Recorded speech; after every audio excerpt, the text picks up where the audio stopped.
Chapter 50 of Can You Forgive Her by Anthony Trollope. This recording is in the public domain, read by Dion Gines, Salt Lake City, Utah. How Lady Glencora Came Back from Lady Monk's Party.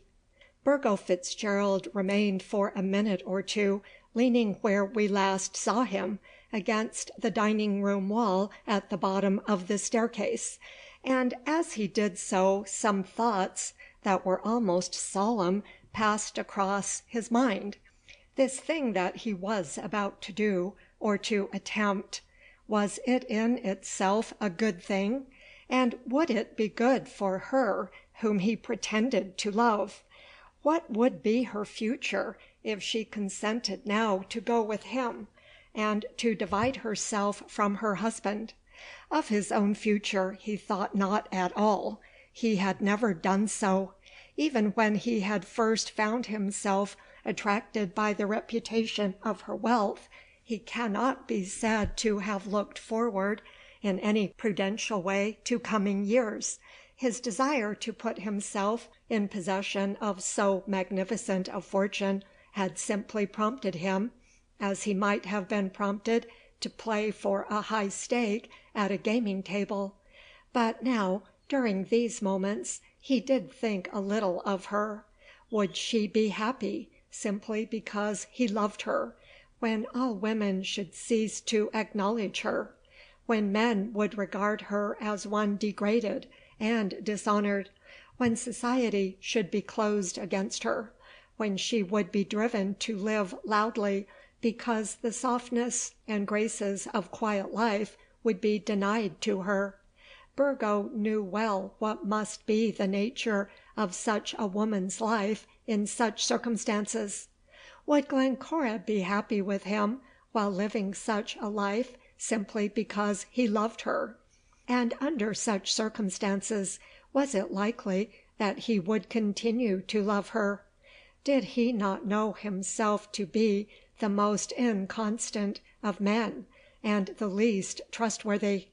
Leaning thus against the wall at the bottom of the stairs, he did ask himself all these questions with something of true feeling about his heart, and almost persuaded himself that he had better take his hat off and wander forth anywhere into the streets.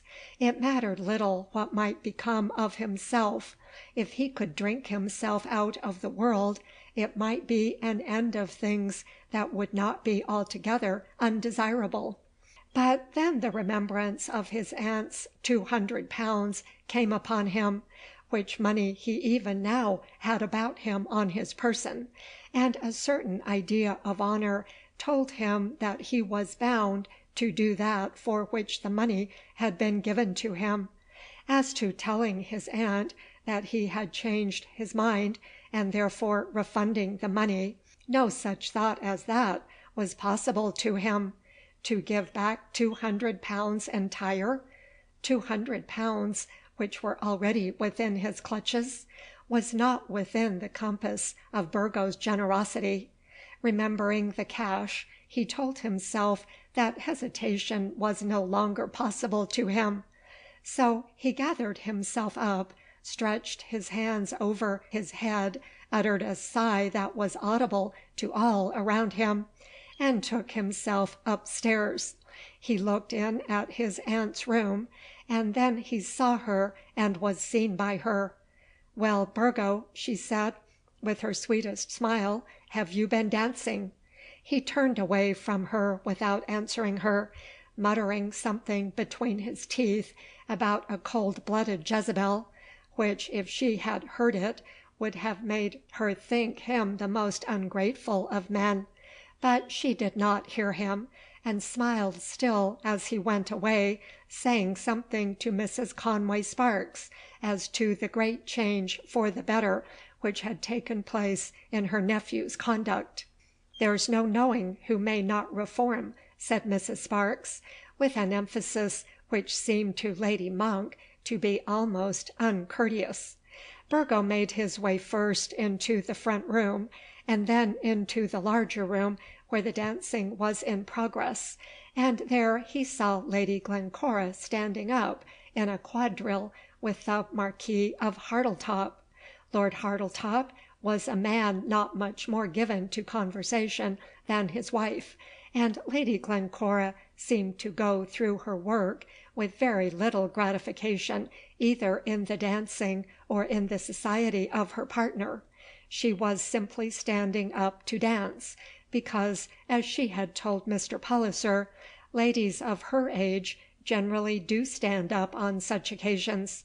Burgo watched her as she crossed and recrossed the room, and at last she was aware of his presence.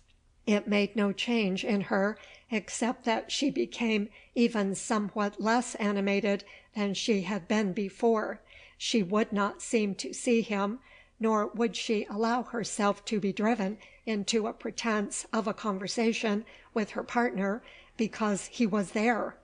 "I will go up to her at once and ask her to waltz," Burgo said to himself, as soon as the last figure of the quadrille was in action. "Why should I not ask her as well as any other woman?" Then the music ceased, and after a minute's interval Lord Hartletop took away his partner on his arm into another room.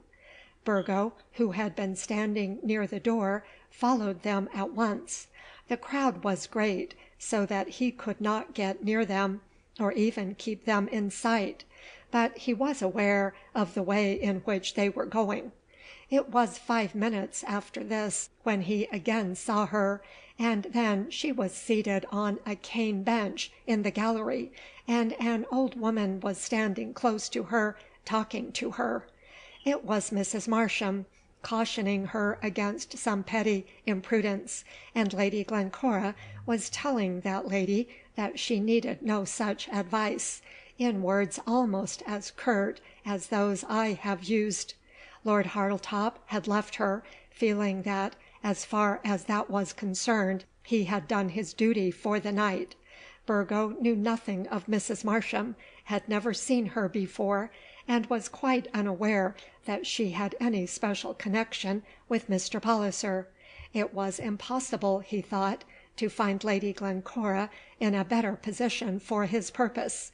So he made his way up to her through the crowd, and muttering some slight inaudible word, offered her his hand. "That will do very well, thank you, Mrs. Marsham," Lady Glencora said at this moment. "Pray do not trouble yourself." And then she gave her hand to Fitzgerald. Mrs. Marsham, though unknown to him, knew with quite sufficient accuracy who he was, and all his history, as far as it concerned her friend's wife. She had learned the whole story of the loves of Burgo and Lady Glencora. Though Mr. Palliser had never mentioned that man's name to her, she was well aware that her duty as a duenna would make it expedient that she should keep a doubly wary eye upon him should he come near the sheepfold. And there he was, close to them, almost leaning over them, with the hand of his late lady love, the hand of Mr. Palliser's wife, within his own. How Lady Glencora might have carried herself at this moment, had Mrs. Marsham not been there, it is bootless now to surmise. But it may be well understood that under Mrs. Marsham's immediate eye all her resolution would be in Burgo's favour. She looked at him softly and kindly, and though she uttered no articulate word, her countenance seemed to show that the meeting was not unpleasant to her. "Will you waltz?" said Burgo, asking it not at all as though it were a special favour, asking it exactly as he might have done had they been in the habit of dancing with each other every other night for the last 3 months.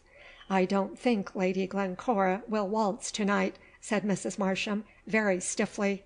She certainly did not know her business as a duenna, or else the enormity of Burgo's proposition had struck her so forcibly as to take away from her all her presence of mind.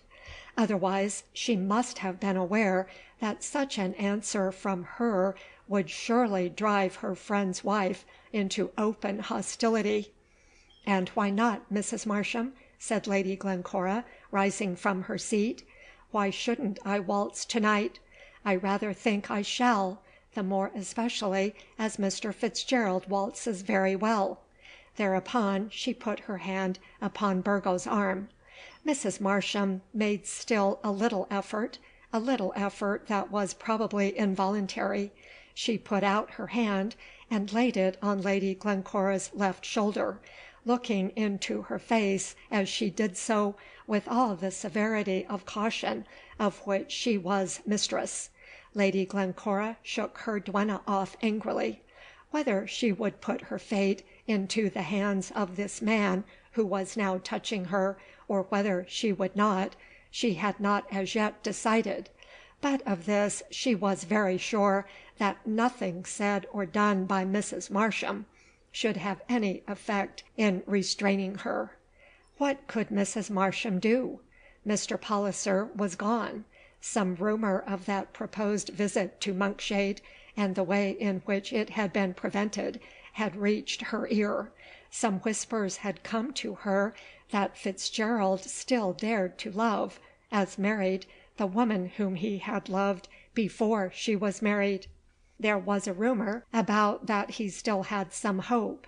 Mrs. Marsham had never believed that Mr. Palliser's wife would really be false to her vows. It was not in fear of any such catastrophe as a positive elopement that she had taken upon herself the duty of duenna. Lady Glencora would, no doubt, require to be pressed down into that decent mould which it would become the wife of a Mr. Palliser to assume as her form; and this pressing down, and this moulding, Mrs. Marsham thought that she could accomplish. It had not hitherto occurred to her that she might be required to guard Mr. Palliser from positive dishonour, but now she hardly knew what to think about it. What should she do? To whom should she go? And then she saw Mr. Bott looming large before her on the top of the staircase. In the meantime Lady Glencora went off towards the dancers, leaning on Burgo's arm. "Who is that woman?" said Burgo. They were the first words he spoke to her, though since he had last seen her he had written to her that letter which even now she carried about her. His voice in her ears sounded as it used to sound when their intimacy had been close, and questions such as that he had asked were common between them, and her answer was of the same nature. "Oh, such an odious woman!" she said. "Her name is Mrs. Marsham, and she is my bête noire."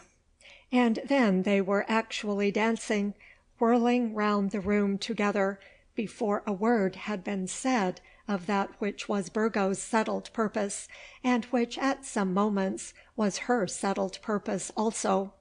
Burgo waltzed excellently, and in old days, before her marriage, Lady Glencora had been passionately fond of dancing. She seemed to give herself up to it now, as though the old days had come back to her. Lady Monk, creeping to the intermediate door between her den and the dancing-room, looked in on them, and then crept back again. Mrs. Marsham and Mr. Bott, standing together just inside the other door, near to the staircase, looked on also, in horror. "He shouldn't have gone away and left her," said Mr. Bott, almost hoarsely. "But who could have thought it?" said Mrs. Marsham. "I'm sure I didn't."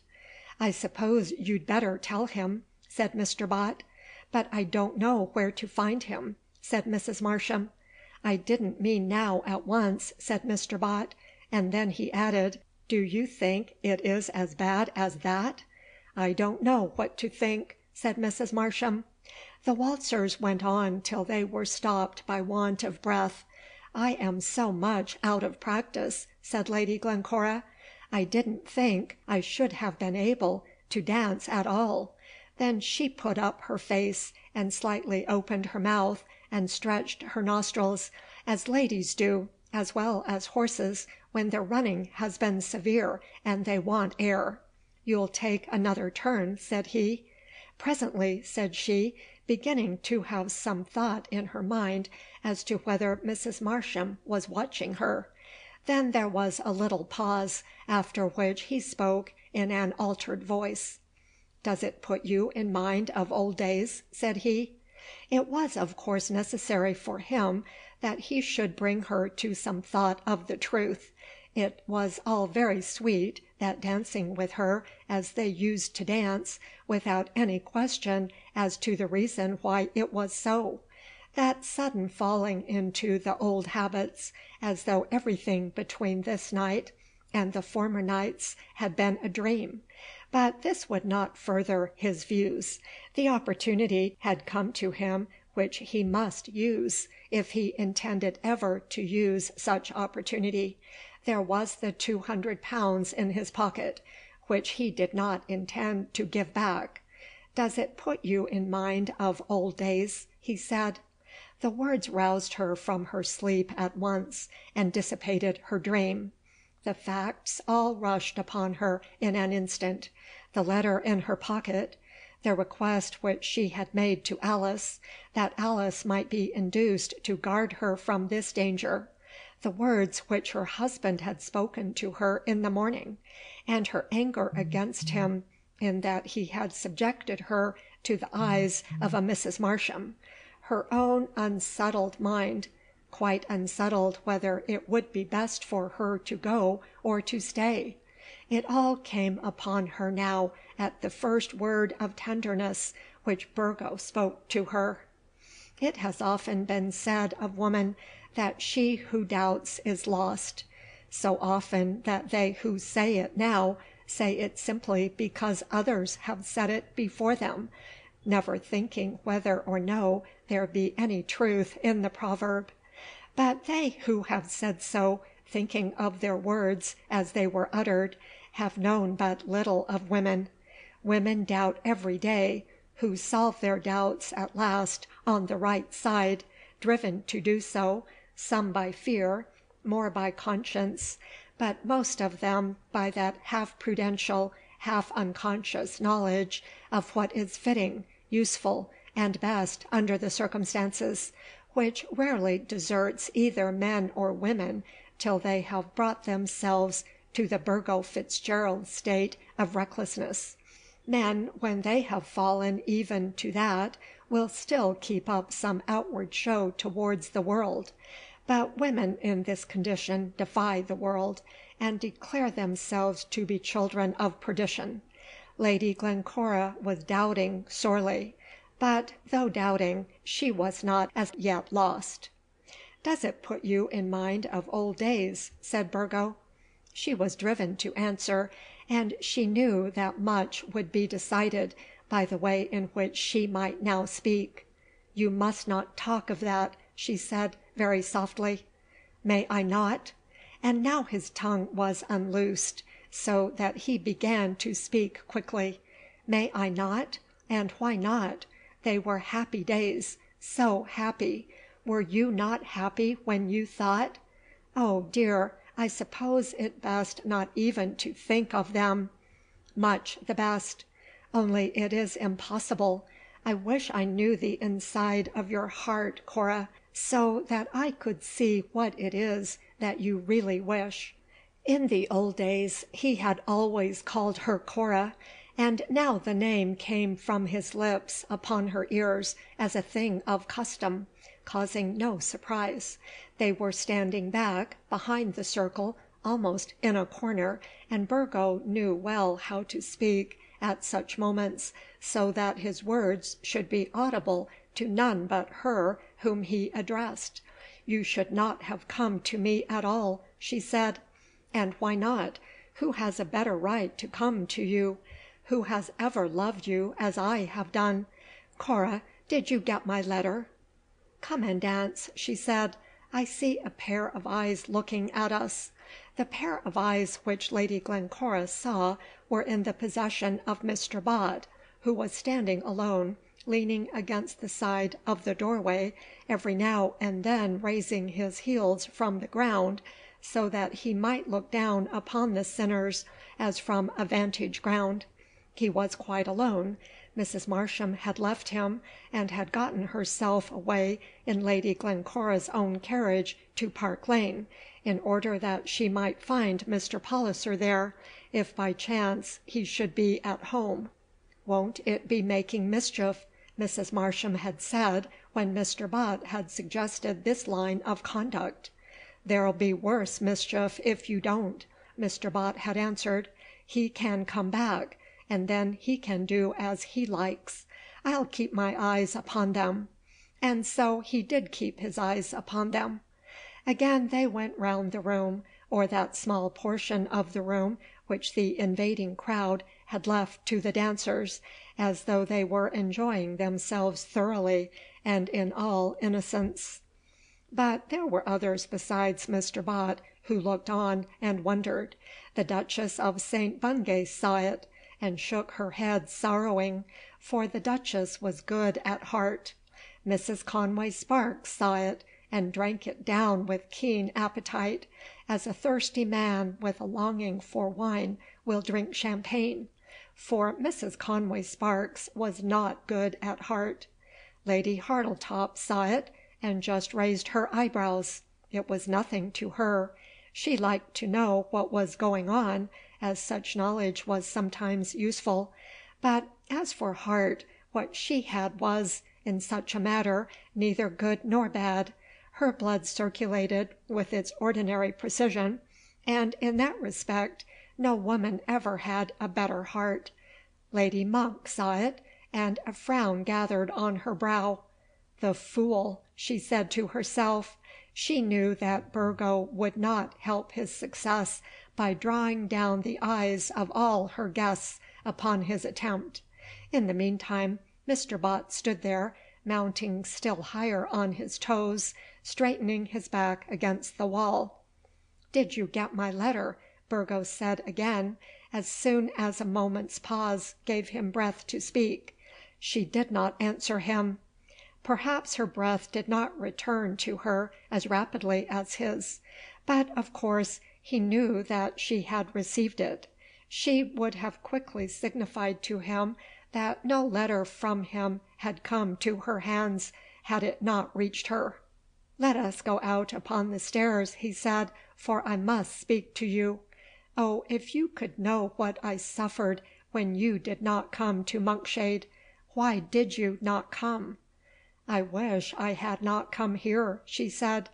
"Because you have seen me? That, at any rate, is not kind of you."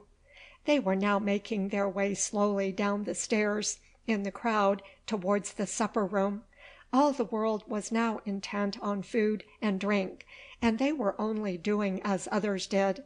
Lady Glencora was not thinking where she went, but glancing upwards, as she stood for a moment wedged upon the stairs, her eyes met those of Mr. Bott. "A man that can treat me like that deserves that I should leave him." That was the thought that crossed her mind at the moment. "I'll get you some champagne with water in it," said Burgo. "I know that is what you like." "Do not get me anything," she said. They had now got into the room, and had therefore escaped Mr. Bott's eyes for the moment. "Mr. Fitzgerald," and now her words had become a whisper in his ear, "do what I ask you. For the sake of the old days of which you spoke, the dear old days which can never come again." "By God, they can," said he. "They can come back, and they shall." "Never, but you shall still do me a kindness. Go away and leave me. Go to the sideboard, and then do not come back. You are doing me an injury while you remain with me." "Cora," he said. But she had now recovered her presence of mind, and understood what was going on. She was no longer in a dream, but words and things bore to her again their proper meaning. "I will not have it, Mr. Fitzgerald," she answered, speaking almost passionately. "I will not have it. Do as I bid you. Go and leave me, and do not return. I tell you that we are watched."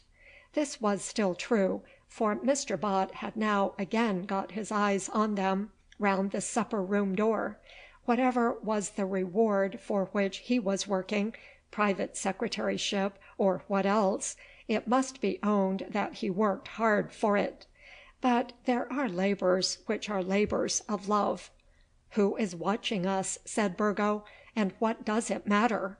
If you are minded to do as I have asked you—" "But I am not so minded.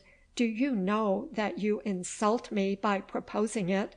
"Yes, it is an insult, Cora, unless such an offer be a joy to you.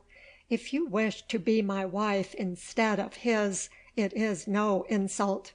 "How can I be that?" Her face was not turned to him, and her words were half pronounced, and in the lowest whisper, but nevertheless he heard them. "Come with me abroad, and you shall yet be my wife. You got my letter. Do what I asked you, then. Come with me to-night." The pressing instance of the suggestion, the fixing of a present hour, startled her back to her propriety. "Mr. Fitzgerald," she said, "I asked you to go and leave me. If you do not go, I must get up and leave you. It will be much more difficult. And is that to be all?"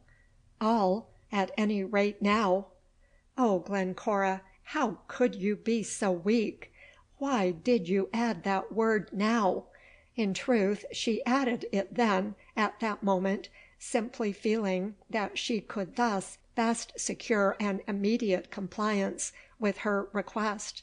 "I will not go," he said, looking at her sternly, and leaning before her with earnest face, with utter indifference as to the eyes of any that might see them.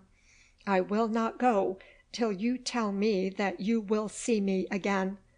"I will," she said, in that low, all but unuttered whisper. "When? When? When?" he asked, looking up again towards the doorway in fear of Mr. Bott's eyes. She saw the face of Mr. Palliser as he entered the room. Mr. Bott had also seen him, and had tried to clutch him by the arm, but Mr. Palliser had shaken him off, apparently with indifference, had got rid of him, as it were, without noticing him. Lady Glencora, when she saw her husband, immediately recovered her courage. She would not cower before him, or show herself ashamed of what she had done. For the matter of that, if he pressed her on the subject, she could bring herself to tell him that she loved Burgo Fitzgerald much more easily than she could whisper such a word to Burgo himself. Mr. Bott's eyes were odious to her as they watched her, but her husband's glance she could meet without quailing before it. "Here is Mr. Palliser," said she, speaking again in her ordinary clear-toned voice. Burgo immediately rose from his seat with a start, and turned quickly towards the door, but Lady Glencora kept her chair. Mr. Palliser made his way as best he could through the crowd up to his wife. He, too, kept his countenance without betraying his secret. There was neither anger nor dismay in his face, nor was there any untoward hurry in his movement. Burgo stood aside as he came up, and Lady Glencora was the first to speak. "I thought you were gone home hours ago," she said. "I did go home," he answered, "but I thought I might as well come back for you." "What a model of a husband! Well, I am ready. Only what shall we do about Jane? Mr. Fitzgerald, I left a scarf in your aunt's room, a little black and yellow scarf. Would you mind getting it for me?" "I will fetch it," said Mr. Palliser, "and I will tell your cousin that the carriage shall come back for her." "If you will allow me," said Burgo. "I will do it," said Mr. Palliser, and away he went, making his slow progress up through the crowd, ordering his carriage as he passed through the hall, and leaving Mr. Bott still watching at the door. Lady Glencora resolved that she would say nothing to Burgo while her husband was gone. There was a touch of chivalry in his leaving them again together, which so far conquered her. He might have bade her leave the scarf and come at once. She had seen, moreover, that he had not spoken to Mr. Bott, and was thankful to him also for that.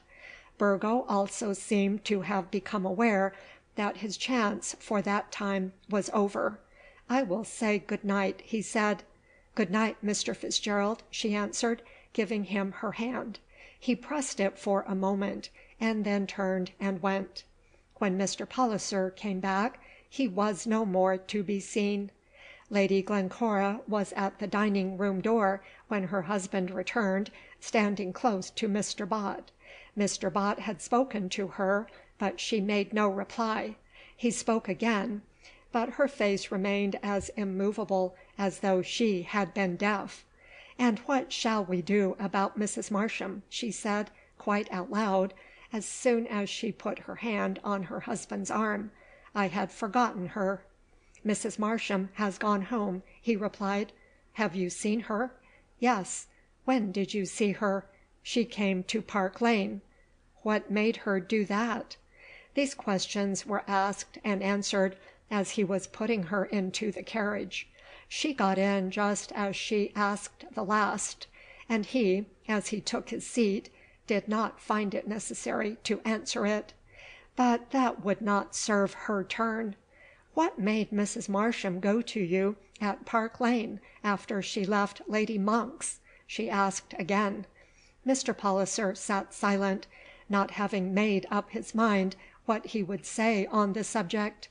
"I suppose she went," continued Lady Glencora, "to tell you that I was dancing with Mr. Fitzgerald. Was that it?" "I think, Glencora, we had better not discuss it now." "I don't mean to discuss it now or ever. If you did not wish me to see Mr. Fitzgerald, you should not have sent me to Lady Monk's. But, Plantagenet, I hope you will forgive me if I say that no consideration shall induce me to receive again as a guest in my own house either Mrs. Marsham or Mr. Bott." Mr. Palliser absolutely declined to say anything on the subject on that occasion, and the evening of Lady Monk's party in this way came to an end. Chapter 50.